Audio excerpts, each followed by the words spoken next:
ప్రాథమికమైనటువంటిది. ప్రజలు దేవుని సన్నిధానం వైపు వారు తిరిగి వారు చేసినటువంటి ఉపవాసాన్ని ఘనపరిచినటువంటి వైనం నినివే పట్టణంలో జరిగినటువంటి సంఘటన మనకు బోధ చేస్తూ ఉంది. యోనా చేసినటువంటి అట్టి ప్రవర్తన, అట్టి ప్రకటన, అట్టి ప్రవచనం విన్న అనంతరం అక్కడ ఉన్నటువంటి పశుపక్షాదులు, జంతువులు, వృక్షాలు ఇవి కూడా ఇట్టి ఉపవాసాన్ని నిరాకరించకుండా, మరి అవి ఏమి భుజించకుండా, ఎలాంటి జలమును అవి స్వీకరించకుండా, అన్నపానములన్నిటినీ కూడా వారు మానేసి తమ దుష్ప్రవర్తనను విడిచిపెట్టేసి, ఉన్నటువంటి హింసా ప్రవృత్తిని వారు విడిచిపెట్టేసి వారు దేవుని వైపు తిరిగినారు. దీనిని యోనా గ్రంథం 3వ అధ్యాయం 10వ వచనంలో మనం చూస్తాం.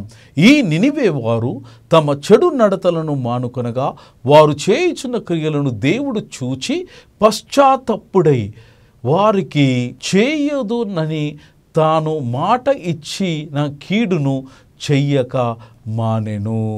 పశ్చాత్తాపముతో కూడుకున్నటువంటి ఉపవాస ప్రార్థన పరమేశ్వరుడైన యేసుక్రీస్తు దేవుని యొక్క మనస్సును సహితం మార్చగలిగినటువంటి శక్తి, మార్చగలిగినటువంటి సామర్థ్యం, మార్చగలిగినటువంటి కరుణారసం కేవలము ఉపవాస ప్రార్థనకు మాత్రమే ఉన్నదన్న విషయాన్ని మనం మర్చిపోకూడదు. నూతన నిబంధన గ్రంథంలో కొర్నేలి భక్తుడు ఉపవాసం ఉండి ప్రార్థన చేయగా వారికి పరిశుద్ధమైన దేవదూత వారిని దర్శించాను. వారికి కనబడినటువంటి ఆ దేవదూత యొక్క దర్శనములో వారు పొందినటువంటి జవాబు అనంతరం అన్యులలో యేసుక్రీస్తును స్వీయ రక్షకునిగా అంగీకరించి దేవుని యొక్క నిబంధనలోనికి, దేవుని యొక్క మోక్షానికి, దేవుని యొక్క రక్షణకు పాత్రుడైనటువంటి వారు ఎవరయ్యా అంటే కొర్నేలి భక్తుడు. వారు ఉపవాసం ఉండి ప్రార్థన చేయడం వల్ల దైవ అనుగ్రహానికి వారు లోనైనారు. ఉపవాసము యొక్క ప్రార్థన యొక్క బలాన్ని ఇశ్రాయేలు జనాంగం బెంజమినీయులతో చేసినటువంటి యుద్ధంలో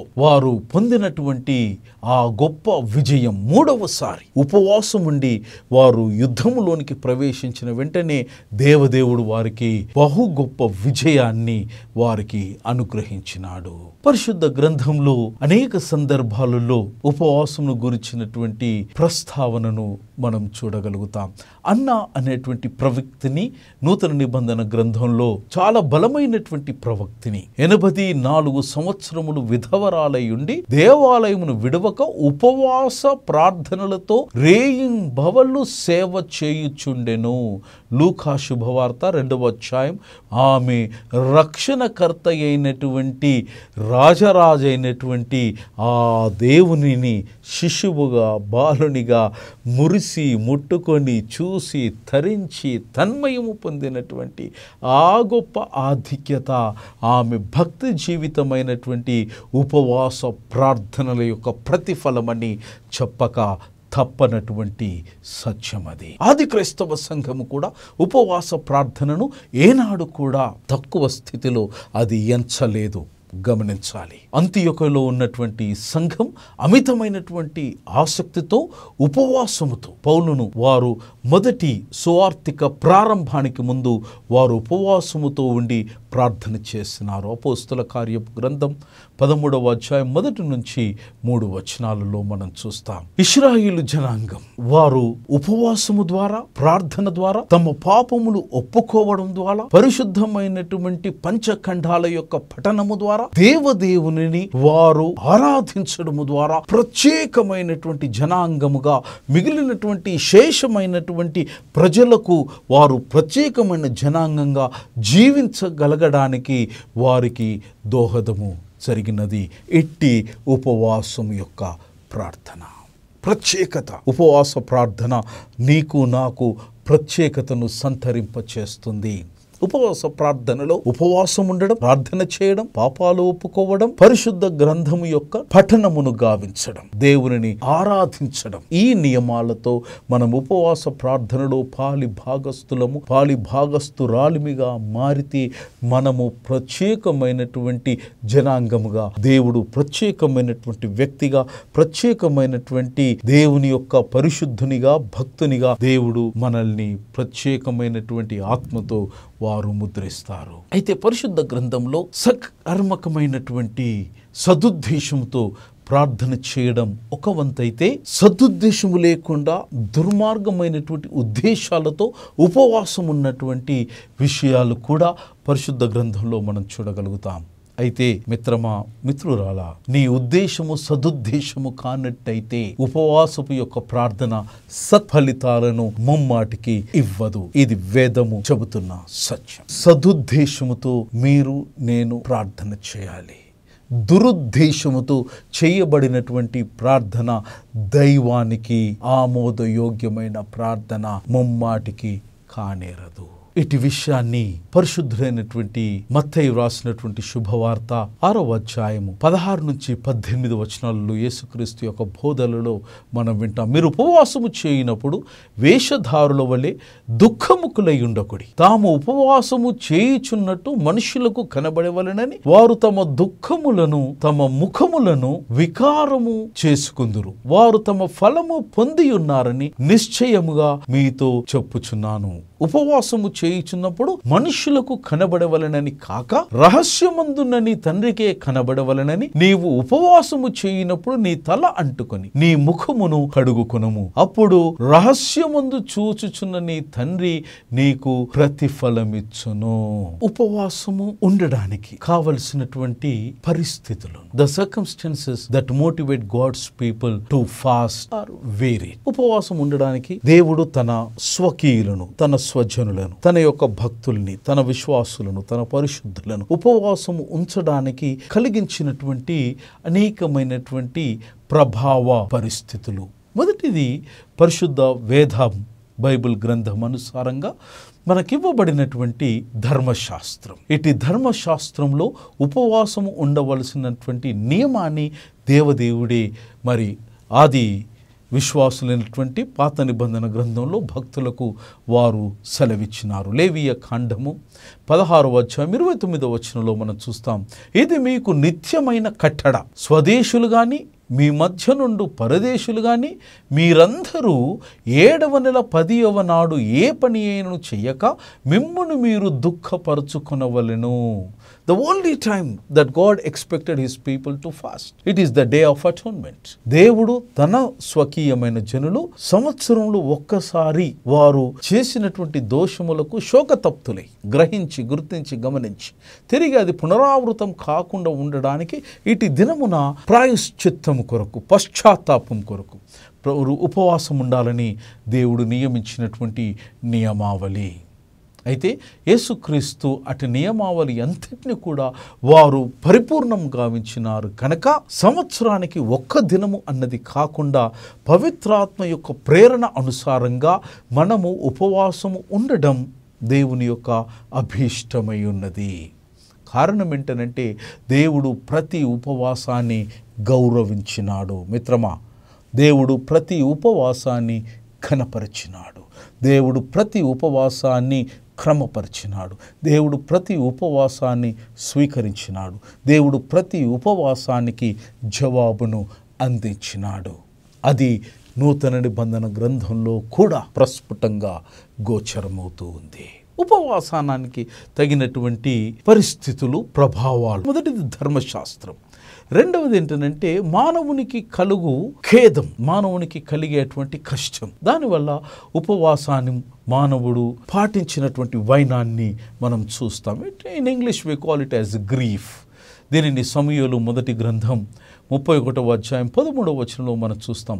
వారి శల్యములను తీసి యాభేషులోని పీచుల వృక్షము క్రింద పాతిపెట్టి 7 దినములు వారు ఉపవాసముండిరి. దావీదు మహారాజు సహితం తాము అమితంగా అనురాగాన్ని చూపించినటువంటి బెత్షెబా వలన వారికి కలిగినటువంటి సంతానం మరణశయ్యపై ఉన్నప్పుడు దేవుని యొక్క అనుగ్రహానికి వారు సహితం ఉపవాసం ఉన్నట్టు, అట్టి వేదన భరితమైనటువంటి స్థితిలో వారు ఉపవాసం ఉన్నట్టు లేఖనాలు బోధిస్తూ ఉన్నాయి. మూడవది పరిస్థితుల యొక్క ప్రభావములో. The first one we knew it is God's command. ధర్మశాస్త్రం నియమించింది ఉపవాసం ఉండాలి. రెండవది మానవునికి కలిగినటువంటి వేదన లేదా వేతల వల్ల మనిషి వ్యాకులతము చెంది వ్యసనపడి ఉపవాసము ఉంటున్నాడు. మూడవది, పశ్చాత్తాపపడి మానవుడు ఉపవాసము ఉండవలసినటువంటి పరిస్థితులు కలిగినప్పుడు నిశ్చయంగా మనము పశ్చాత్తాపముతో దేవుని సన్నిధానములో ఉపవాసపు ప్రార్థన చేయబద్ధులమై ఉన్నాం. తద్వారా దేవదేవునికి, భగవంతునికి ఆమోదయోగ్యమైనటువంటి ఉపవాసం మన మీద రావలసినటువంటి ఆగ్రహము నుంచి, రౌద్రము నుంచి అది మనల్ని తప్పిస్తుంది. దీనిని నినివేలో జరిగినటువంటి సంఘటనలో మనం చూస్తాం. యోనా గ్రంథం 3వ అధ్యాయం 10వ వచనంలో వారి మీదకి రావాల్సినటువంటి తీర్పు నుంచి వారు బహు గొప్పగా దేవుని యొక్క ఆగ్రహము నుంచి అనుగ్రహానికి వారు పాత్రులైనారు. ఇటు పశ్చాత్తాపంలో మన యొక్క చెడు కార్యాలను, దుష్కార్యాలను కూడా మనం విడిచిపెట్టాలి. యోవేలు గ్రంథం 12వ అధ్యాయం 12వ వచనంలో ఇప్పుడైనను మీరు ఉపవాసం ఉండి కన్నీరు విడుచుచు దుఃఖించుచు మనపూర్వకంగా తిరిగి నా యొద్దకు రండి, ఇదే యెహోవా వాక్కు. ఎప్పుడైనా సరే ఉపవాసం ఉండాలి, చేసినటువంటి దోషాలకు పశ్చాత్తాపపడాలి, కన్నీరు కారాలి. మీరు చేసినటువంటి దుష్కర్మక క్రియ వలన ఇతరులు దుఃఖించినారన్నటువంటి విషయం మీ మనసుకు జ్ఞప్తికి తెచ్చుకొని మీరు సహితం అటు అనుభూతికి లోనై దుఃఖించాలి. మనస్పూర్వకంగా, ఏ ఒత్తిడి లేకుండా, ఏ ఆశ లేకుండా దేవుని సన్నిధానంలోనికి రావాలి. ఇది దేవదేవుడైనటువంటి యెహోవా సెలవిస్తున్నటువంటి మాట. తద్వారా నినివే పట్టణం మీద రావాల్సినటువంటి ఆగ్రహము దేవుని యొక్క అనుగ్రహంగా మారింది. ఉపవాసం అనేది it's not to impress God. దేవుని నుంచి మనము ఏదో ఆశించి, దేవుని దృష్టిలో మనమంటూ ఒక ప్రత్యేకమైనటువంటి స్థితిని, స్థాయిని దేవుని యొక్క దృష్టిలో, దేవుని యొక్క సన్నిధానంలో దానిని కల్పించుకోవడానికి చేసేది ఉపవాసము కాదు. ఉపవాసము is something, it must be accompanied by repentance. అది పశ్చాత్తాపముతో కూడుకున్నదై ఉండాలి. నాలుగవది, seeking the favour, blessing or will of God. దేవదేవుని యొక్క అనుగ్రహము పొందడానికి మనము ఉపవాసము చెయ్యగలగాలి. మోషే 40 రోజులు ఉపవాసం ఉన్నాడు. ఈ 40 రోజులు he was preparing himself to receive the 10 commandments. 40 రోజులు దేవుని యొక్క దశమ ఆజ్ఞల్ని వారు స్వీకరించడానికి తాను భౌతికంగా, ఆధ్యాత్మికంగా, శారీరకంగా, మానసికంగా వారు తమ్మును తాము మహాపరిశుద్ధుడైనటువంటి దేవునిని వారు దర్శించనై ఉన్నారు. ఒక ఎత్తైతే దేవుని యొక్క అనుగ్రహాన్ని పొందడానికి దేవునికి అనువైనటువంటి బ్రతుకును, జీవితాన్ని, ఆలోచనను, ప్రతి విధమైనటువంటి మోషే గారి యొక్క ఉచ్ఛ్వాస నిశ్వాసను దేవుని యొక్క అనుగుణ్యంగా మారడానికి తన్ను తాను నియంత్రించుకొని, క్రమపరుచుకొని, దైవ ఆధ్యాత్మిక క్రమశిక్షణలో తన్ను తాను సిద్ధము చేసుకోవడానికి 40 రోజులు పట్టిన అనంతరం దేవుని యొక్క 10 ఆజ్ఞలను మోషే భక్తుడు పొందలేకపోయినాడు. దేవుడు నీకు అనుగ్రహం ఇవ్వడానికి పూర్వం నీవు దేవునిని ఎదుర్కోవడానికి సిద్ధపడుతున్నప్పుడు ఆ అనుగ్రహముతో పాటు దేవునిని నువ్వు ముఖాముఖిన దర్శించే ప్రయత్నం చేస్తూ ఉన్నప్పుడు ఆ ఇవ్వబడినటువంటి ప్రశస్తమైన జవాబు, ప్రశస్తమైనటువంటి నీ ప్రార్థన యొక్క ప్రతిఫలాన్ని తగు విధముగా స్వీకరించడానికి నిన్ను నీవు ఆయత్తపరుచుకోవాలి. ఆ ఆయత్తపరుచుకునేటువంటి క్రమమే ఉపవాస క్రమం. దానియేలు ఉపవాసం ఉన్నాడు. దానియేలుకు దైవము దర్శనము ఇచ్చింది. దానియేలు గ్రంథం 10వ అధ్యాయం 2-6 వచనాలు. ఏలియా ఉపవాసం ఉన్నాడు, దైవముతో మాట్లాడగలిగినాడు. రాజులు మొదటి గ్రంథం 19వ అధ్యాయం 8వ వచనం. యేసయ్య ఉపవాసం ఉన్నాడు 40 దివారాత్రములు. వారు ప్రజల యొక్క పరిచర్యకు సంసిద్ధులుగా ఉన్నారు.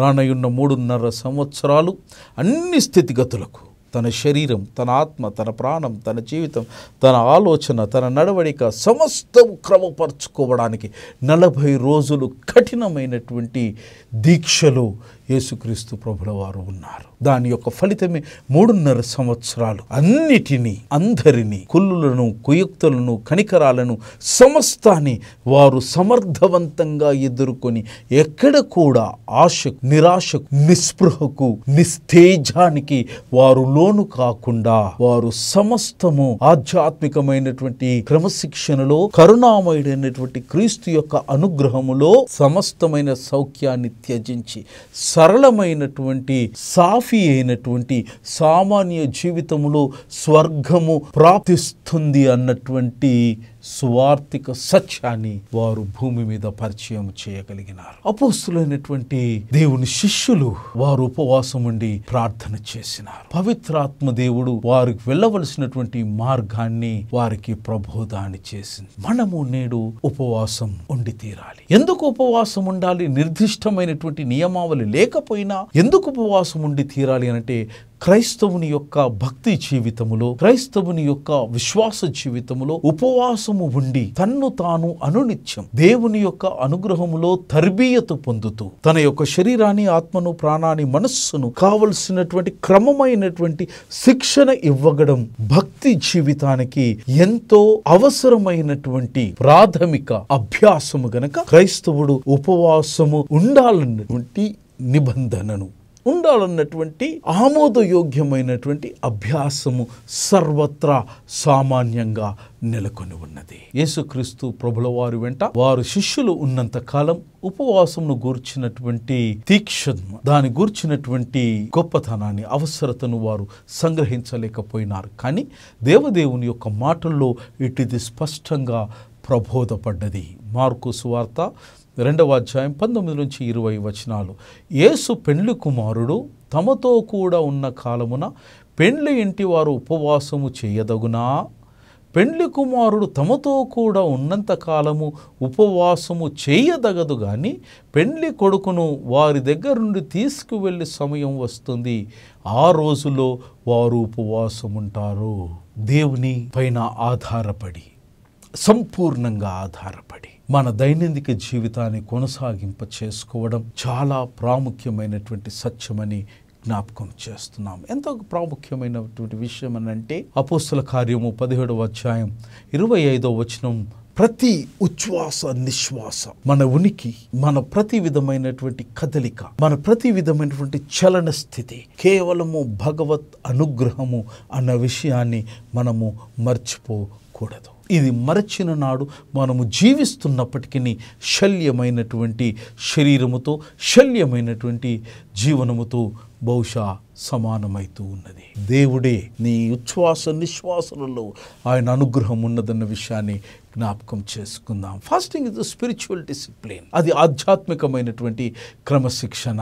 కారణం ఏంటంటే, ప్రతి ఒక్కటి మనము పొందుతున్నది, ప్రతి ఒక్కటి మనం స్వీకరిస్తున్నది కేవలము దేవుని యొక్క అనుగ్రహం వలన మాత్రమే ఇటువంటిది జరుగుతున్నదని మనం జ్ఞాపకం చేస్తుంటున్నాం. ఎందుకు? Why do we need to fast? ఎందుకు? What does fasting achieve? Fasting వలన మనం పొందుతున్నటువంటి విశిష్టమైనటువంటి విషయాలు ఏంది అన్న విషయాన్ని కూడా మనకు అనేకమైనటువంటి ప్రబోధాలలో మనం చూస్తాం. ఉపవాసం అనగా నా యొక్క దృష్టిని లౌక్యమైనటువంటి విషయాలను విడిచి సంతుష్టి కలిగినటువంటి సృష్టికర్త ఆయన కుమారుడైనటువంటి యేసుక్రీస్తు వైపు కేంద్రీకృతము చేయడానికి ఉపవాసము యొక్క ప్రార్థన నాకు సహాయం చేస్తూ ఉన్నది. మరొక లబ్ధి, ఉపయోగం ఉపవాసం వలన ఏంటి అంటే, నేను అమితంగా ప్రేమించే అటువంటిది ఏది కూడా దేవుని యొక్క ప్రేమతో సమానమైనది కాదు అని దానిని త్యజించి, లేదా దానిని నేను నా యొక్క అభీష్టాన్ని విడిచిపెట్టుకొని, దానిని నేను sacrificing something which I value to pursue something God values for and through me. దేవునికి అభీష్టము కానటువంటి దానిని నేను త్యజించి దేవునికి అభీష్టమైన దాని వైపు దృష్టిని కేంద్రీకరించడానికి ఉపవాసము దోహదపడుతుంది. ఉపవాసము నా యొక్క కోరికను, లేదా నన్ను నేను, అహం అన్నటువంటి నేను, ఐ, మీ, మై సెల్ఫ్ అన్నటువంటి దానిని నేను ప్రక్కన పెట్టి, God first, the rest next, దైవము ప్రథమం, లోకము ద్వితీయం అన్నటువంటి విషయాన్ని పదే పదే పదే పదే జ్ఞప్తికి తెచ్చుకోవడానికి ఉపవాసము దోహదపడుతుంది. ఉపవాసము దేవుని యొక్క పరలోకపు యొక్క ఉద్దేశాలను నేను స్మరించు చేసుకొని అట్టి ఉద్దేశాలను నా యొక్క temporal desires fasting is disconnecting with the world so I can make a deeper connection with God. ఉపవాసం ద్వారా నేను ఈ ప్రపంచంలో నుంచి లేదా ప్రపంచకమైనటువంటి ఆకర్షితులైనటువంటి అంశాల నుంచి నన్ను నేను దూరం చేసుకుని దేవుని వైపు దేవునితో ఉన్నటువంటి సంబంధాన్ని మెరుగుపరుచుకోవడానికి ఇటు ఉపవాసం దోహదపడుతున్నది. యేసుక్రీస్తు ప్రభుల వారు ఇటు ఉపవాసం అనేటువంటి ప్రక్రియను ఏనాడు కూడా వారు నిర్లక్ష్యము చేయలేదు. వారు పాటించినారు. వారి యొక్క శిష్యులను కూడా పాటించడానికి వారికి కావలసినటువంటి ప్రబోధాన్ని వారు అన్ని విధాలుగా వారికి అందించినారు. ఉపవాసం అనేది మానవుని యొక్క చరిత్రను ఇది తిరగ రాసిందని చెప్పడంలో ఏ సందేహము అక్కరలేదు. అంత్యొకయలో ఉన్నటువంటి పరిశుద్ధులు వారు పౌలు బర్నబాస్ వారు ఖైదీలుగా మార్చబడినప్పుడు ఆది క్రైస్తవ సంఘం వారి కొరకు ప్రార్థన చేసింది. అనంతరము ఆది క్రైస్తవ సంఘం యొక్క చరిత్రలో అనేక మంది భక్తులు ప్రార్థన చేసినారు. మనకున్నటువంటి ఇతిహాసములో డిడాకే అనగా ఆది క్రైస్తవ సంఘం యొక్క వ్రాతలలో ఆది క్రైస్తవ సంఘము ప్రతి బుధవారము శుక్రవారము వారు తప్పనిసరిగా ఉపవాసమును ఆచరించినారు. బుధవారము శుక్రవారము ఉపవాసమును పాటించినారు. బుధవారము శుక్రవారము ప్రతి క్రైస్తవ భక్తుడు విశ్వాసి వారు ఉపవాసాన్ని పాటింపబద్ధులై ఉన్నారని ఆది క్రైస్తవ సంఘం యొక్క వ్రాతలైనటువంటి డిడాకేలో అది చాలా స్పష్టంగా నివేదించబడినది. దీని విషయము ఎపిఫెనస్ ద బిషప్ ఆఫ్ సల్మామిస్ అనేటువంటి వారు కూడా 4వ శతాబ్దంలో మరి 4 తర్వాత 6వ రోజున ఆది క్రైస్తవ సంఘం ఉపవాసం ఉన్నట్టు వారు సెలవిచ్చినారు. ఉనికిలో ఉన్నటువంటి అన్ని సంఘాలు ఇటు ఉపవాసాన్ని తమ ఆధ్యాత్మిక క్రమశిక్షణలో భాగముగా ఎంచుకున్నాయి. Fasting and prayer like Anglicans, Methodist, Presbyterians, Puritans, Wesleyans, charismatics, Pentecostals and reformeds, Baptist తదితరమైనటువంటి సంఘాలు ఉపవాసమును తప్పనిసరిగా వారు ఆచరిస్తూ ఉన్నారు. మార్టిన్ లూథర్ వారు తీసుకుని రాబడినటువంటి రెఫర్మేషన్ లో వారు ఉపవాసములో తరచు ఉపవాసం ఉండడం వల్ల తనకు కావలసినటువంటి దేవుని యొక్క ముఖము యొక్క దర్శనాన్ని వారు పొందగలిగినారని వారు సెలవిచ్చినారు. There are 7 steps of fasting. 7 ప్రకరణములను ఉపవాసంలో మనం చూడగలుగుతాం. ఉపవాసముకు ఉపక్రమించక ముందు ఉపవాసపు యొక్క ప్రార్థనలో మనము పాలు పొందక ముందు set an objective for your fast. ఏ లక్ష్యమును నిర్దిష్టమైనటువంటి లక్ష్యమును మీరు ముందు నిర్దేశించుకోండి. Ask yourself the question, why am I fasting? నేను ఎందుకు ఉపవాసం ఉంటున్నాను? ఈ ప్రశ్నకు మొదటగా మీరు జవాబును తెలుసుకొనక ముందు ఉపవాసానికి ఉపక్రమించకండి. It should be very crystal clear, point blank. ఉపవాసం ఉంటున్నావా? ఎందుకు ఉపవాసం ఉంటున్నావు? దీని విషయంలో మీకు స్పష్టత రావాల్సిందే. ఆధ్యాత్మికమైనటువంటి పునరుజ్జీవం కొరకు ఉపవాసం ఉంటున్నావా? లేదా ప్రత్యేకమైనటువంటి స్వస్థత కొరకు ఉపవాసం ఉంటున్నావా? లేదా జీవితంలో ఒక ప్రధానమైనటువంటి నిర్ణయము చేయడానికి దేవుని యొక్క నడుపుదల కొరకు ఉపవాసం ఉంటున్నావా? అడగండి దేవుణ్ణి. God is going to lead you in setting an objective. Set an objective is the first steps for fasting. Second step for fasting is commit to your fast. Pray about kind of fast God wants you to undertake. రెండవ ప్రకరణములో రెండవ step పద్ధతిలో మీ యొక్క ఉపవాసమును ఏ రకమైనటువంటి ఉపవాసం దేవునికి ఆమోదయోగ్యమైనటువంటి ఏ పద్ధతిని మనము అవలంబించవలనో అట్టి పద్ధతిని మనము స్పష్టంగా నిర్దిష్టంగా అట్టి పద్ధతిని మనం అవలంబించడానికి మనము సిద్ధపడి ఉండాలి. మూడవ స్టెప్ ఇటు ఉపవాసం యొక్క పద్ధతిలో మూడవది ఏంటంటే ప్రిపేర్ యువర్ సెల్ఫ్ స్పిరిచువల్లీ. ఆధ్యాత్మికంగా మిమ్మును మీరు సిద్ధపరచుకొనండి. The foundation of fasting and prayer is repentance. ఇది చాలా ప్రాముఖ్యమైనటువంటిది. ఉపవాస ప్రార్థనకు ఉపక్రమిస్తున్నప్పుడు అటు ప్రార్థన ప్రారంభము యొక్క దశలో దేవదేవుని కీర్తించి ఆరాధించి మహిమపరిచిన అనంతరం మనము పశ్చాత్తాపము యొక్క ప్రార్థనతో మనము ఇటు ఉపవాస ప్రార్థనలో పాలు పొందాలి. Unconfessed sin will hinder your prayers. దేవుని సన్నిధానంలో చేసినటువంటి దోషాలు, చేసినటువంటి పాపాలు, మనకున్నటువంటి బలహీనతల్ని మనము ఒప్పుకోకపోతే మన ప్రార్థనకు ఇవి ప్రతిబంధకాలుగా మారుతూ ఉంటాయి. Unconfessed sin will hinder your prayers. Spend time with God before you begin your fast to confess your sins and prepare your heart. దేవుని సన్నిధానంలో ఏకాంతంగా ఆయనతో మాత్రమే మీరు సమయాన్ని వెచ్చించండి. ఆయనతో మాత్రమే మీరు సమయాన్ని గడపండి. మీ బలహీనతలు మీ ప్రార్థనకు ప్రతిబంధకాలుగా మారకముందే అటు బలహీనతలను దేవుని సన్నిధానంలో నివేదించుకొని బలాభివృద్ధిని కలుగ చేయు దేవుని యొక్క బలమును కోరుకోండి. అనంతరం ఉపవాసపు ప్రార్థనలకు ఉపక్రమించండి. నాలుగవది, prepare yourself physically. Don't rush into your fast. భౌతికంగా ఇట్టి ఉపవాసం ఉండడానికి మీ దేహము మీకు సహకరిస్తుందా లేదా అన్న విషయాన్ని దయచేసి మీరు పరిగణలోనికి తీసుకోండి. మనకున్నటువంటి శారీరకమైనటువంటి బలహీనతల వల్ల శరీరానికి ప్రమాదము ఏర్పడే అవకాశం ఉన్నది గనక అట్టి అవకాశానికి ఎట్టి పరిస్థితులలో మీరు చోటు ఇవ్వకండి. Prepare your body by eating smaller meals before starting a fast. Better you consult your physician. Take his advice.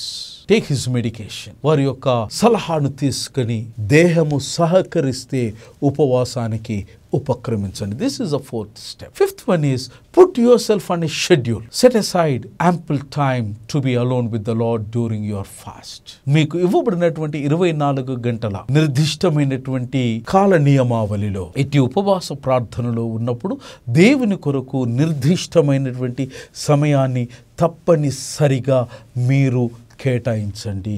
దేవునితో నీవు సమయాన్ని గడపాలి.